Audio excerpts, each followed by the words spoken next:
Daily Darbar நேயர்கள் அனைவருக்கும் வணக்கம். முதல்வர் ஸ்டாலின் அவர்கள் நிதி ஆயோக் கூட்டத்தையே புறக்கணிக்க போறேன் அப்படின்னு சொன்னது மிகப்பெரிய பரபரப்பை ஏற்படுத்தியிருக்கு. தமிழ்நாட்டில் மட்டும் கிடையாது, ஒட்டுமொத்த இந்திய அரசியலையும் ஒரு பரபரப்பை கிளப்பியிருக்கு அப்படின்னு தான் சொன்னோம். ஸ்டாலின் அவர்களை தொடர்ந்து பல்வேறு மாநில முதலமைச்சர்களும் நிதி ஆயோக் கூட்டத்தை புறக்கணிக்கிறது மத்திய பாஜக அரசுக்கு மிகப்பெரிய அழுத்தம் கொடுக்கும் அப்படின்னு எதிர்பார்க்கப்படுகிறது. ஃபர்ஸ்ட் நிதி ஆயோக்னா என்ன, அந்த கூட்டத்தை புறக்கணிக்கிறதுக்கு மூலமா என்ன பிரச்சனை அப்படின்றத நம்ம தெரிஞ்சுக்கணும். அப்பதான் ஸ்டாலின் அவர்கள் புறக்கணிக்கிறதுக்கான இம்பார்ட்டன்ஸும் நம்மளுக்கு புரியும். பட் அதே சமயம் ஸ்டாலின் அவர்கள் புறக்கணிக்கிறது தவறு அப்படின்னு சில வல்லுநர்கள் சொல்றாங்க. முதல்ல நிதி ஆயோக்னா என்னன்றதை பார்த்துக்கிறோம்.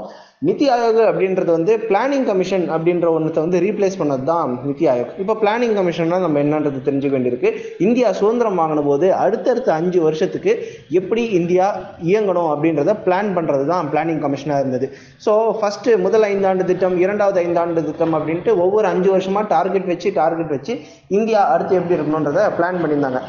முதல்ல பிளானிங் கமிஷனில் வந்து அக்ரிகல்ச்சருக்கு இம்பார்ட்டன்ஸ் கொடுக்கணும், ரெண்டாவது பிளானிங் கமிஷனுக்கு வந்து இண்டஸ்ட்ரிக்கு இம்பார்ட்டன்ஸ் கொடுக்கணும் அப்படின்னு சொல்லிட்டு அந்தந்த டைமில் செட்டப் பண்ணது தான் பல முக்கியமான இண்டஸ்ட்ரீஸ் அப்படின்னு கூட சொல்லலாம்.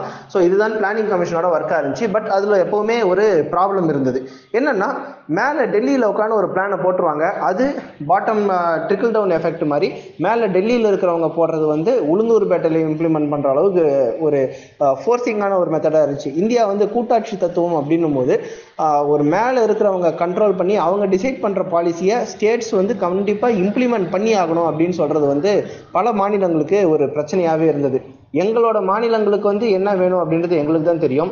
நீங்கள் பாட்டுக்கு டெல்லியில் உட்காந்துட்டு விவசாயம் செழிக்க வேண்டிய ஒரு ஸ்டேட்டுக்கு நீ இண்டஸ்ட்ரியை கொண்டு போ, இல்லை விவசாயத்தையே நம்பி இருக்கிற ஒரு ஸ்டேட்டில் வந்து நீ சர்வீஸ் செக்டாரில் வந்து அதிகமாக பண்ணணும் அப்படின்ற மாதிரி ஒரு பிளானிங் கமிஷன் வச்சா அது முட்டாள்தனமாக இருக்கும் அப்படின்றது ஒவ்வொரு மாநிலத்தோட ஒரு குறையாக இருந்தது. மோடி அவர்கள் பிரதமரானதுக்கப்புறம் நானும் வந்து ஒரு ஸ்டேட்டில் முதல்வராக தான் இருந்தேன். அதனால் என்னென்ன கஷ்டம் ஃபேஸ் பண்ணுறன்றது எனக்கு தெரியும். அதனால் பிளானிங் கமிஷனே மொத்தமாக தூக்கிட்டு நிதி ஆயோக் அப்படின்ற ஒரு அமைப்பு வந்து வைக்கலாம் அப்படின்ற ஒரு ஃபார்ம் பண்ணார். பட் பிளானிங் கமிஷன் என்னென்னா, மேலே இருக்கிறவங்க பிளான் பண்ணி அது ஒவ்வொரு ஸ்டேட்டாக இம்ப்ளிமெண்ட் பண்ணி அது ஃபோர்ஸ் பண்ணணும். அது ஸ்டேட் மேலே பைண்டிங்கான ஒரு விஷயமா இருக்கும்.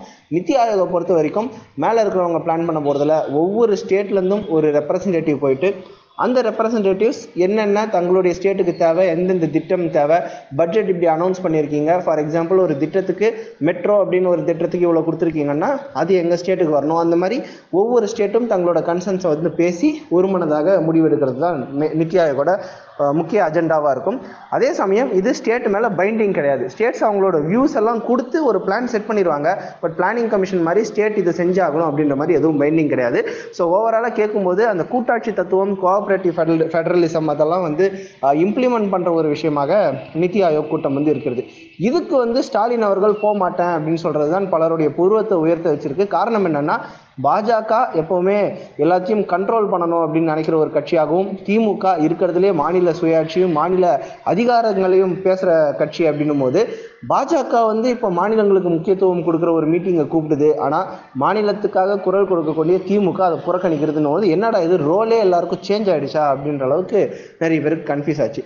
பட் நிதி ஆயோக புறக்கணிக்கிறதுக்காக ஸ்டாலின் அவர்கள் சொல்லியிருக்கக்கூடிய காரணம் தான் பலருக்கு வியப்பை ஏற்படுத்தியிருக்கு. பட்ஜெட்டை வந்து கடுமையாக சாடி அந்த பட்ஜெட்டுக்காகவே நாங்கள் வந்து புறக்கணிக்கிறோம் அப்படின்ட்டு ஸ்டாலின் மட்டும் கிடையாது, ஒட்டுமொத்த ஐஎன்டிஏ கூட்டணி இருக்கிற கட்சிகள், முக்கியமாக காங்கிரஸ் கட்சி அவர்களாலும் மாநிலத்தின் முதல்வர்களும் இந்த கூட்டத்தை வந்து புறக்கணிச்சிருக்காங்க. ஸ்டாலின் அவர்கள் சொன்னது வந்து பார்த்தீங்கன்னா, பாஜக அரசோட நிதிநிலை அறிக்கை, அந்த எக்கனாமிக் சர்வே ஆஃப் இந்தியா, இந்த பட்ஜெட் வந்து தமிழ்நாட்டுக்கு இழைக்கப்பட்ட ஒரு மாபெரும் துரோகம் அப்படின்ட்டு வந்து ஸ்டாலின் அவர்கள் விமர்சிச்சிருக்காரு. இன்ஃபேக்ட் அவர் என்ன சொல்கிறாருன்னா, அரசியல் சுயலாபங்களுக்காக தமிழ்நாடு போன்ற மாநிலங்கள் மீது வன்மத்தை கக்கிடும் வகையில் இந்த ஆண்டு நிதிநிலை அறிக்கை இருக்கிறது அப்படின்னு அவர் சொல்லியிருக்காரு. ஸோ தமிழ்நாட்டிலேருந்து பாஜகவுக்கு மிகப்பெரிய அளவில் வெற்றி கிடைக்கும், நிறைய எம்பிஸ் வந்து மோடி அவர்களுக்கு ஆதரவாக தமிழ்நாட்டிலேருந்து போவாங்க அப்படின்னு எதிர்பார்க்கப்பட்ட நேரத்தில் 40க்கு 40 திமுகவுடைய கூட்டணி, திமுக காங்கிரஸ் கூட்டணி தான் வென்றிருந்தது. பாஜக இங்கே ஜீரோவாக ஒரு எம்பி கூட கிடைக்காத நிலை வந்தது. அதே சமயம் ஆந்திராவுக்கும் பீகாருக்கும் பாஜக அள்ளி கொடுத்து விட்டது. தங்களை தோற்கடித்த மாநிலங்கள் எல்லாம் பழிவாங்குகிறது அப்படின்ற ஒரு குற்றச்சாட்டு இருக்கும்போது ஸ்டாலின் அவர்களும் அதே குற்றச்சாட்டை முன்வைத்து இந்திய கூட்டாட்சி தத்துவத்தையே அது சிதைத்திடும் வகையில் வந்து பட்ஜெட் இருக்குது. ஸோ அதனால் நான் வந்து இதை பங்கேற்க போகிறதில்ல அப்படின்ற மாதிரி ஸ்டாலின் அவர்கள் சொல்லியிருந்தார். இது கேட்குறதுக்கு புரட்சிகரமாக இருந்தாலும் தமிழகத்துக்கு மிகப்பெரிய ஆபத்து விளைவிக்கக்கூடிய ஒரு விஷயமாக தான் இருக்கும் அப்படின்ட்டு வல்லுநர்கள் சொல்கிறாங்க. காரணம் என்னென்னா, பட்ஜெட் அப்படின்னும் போது ஒவ்வொரு மாநிலத்துக்கும் இந்தந்த அளவுக்கு நாங்கள் நிதி ஒதுக்குறோம் அப்படின்னு நிச்சயமாக எந்த காலத்துலையுமே சொன்னது கிடையாது, அப்படி சொல்லவும் முடியாது. தமிழக பட்ஜெட்டை போடும்போது கூட ஒவ்வொரு மாவட்ட வாரியாக நாங்கள் நிதி ஒதுக்குறோம்னு சொல்ல மாட்டாங்க. ஒரு திட்டத்தை ஒதுக்கிடுவாங்க, அந்த திட்டத்தில் எங்கள் ஸ்டேட்டில் இம்ப்ளிமெண்ட் பண்ணுறதுக்கு எல்லாமே கரெக்டாக இருக்குன்ற மாதிரி பேப்பர் ஒர்க்ஸை சப்மிட் பண்ணுறது அந்தந்த மாநிலத்தின் கையில் வந்து இருக்குது.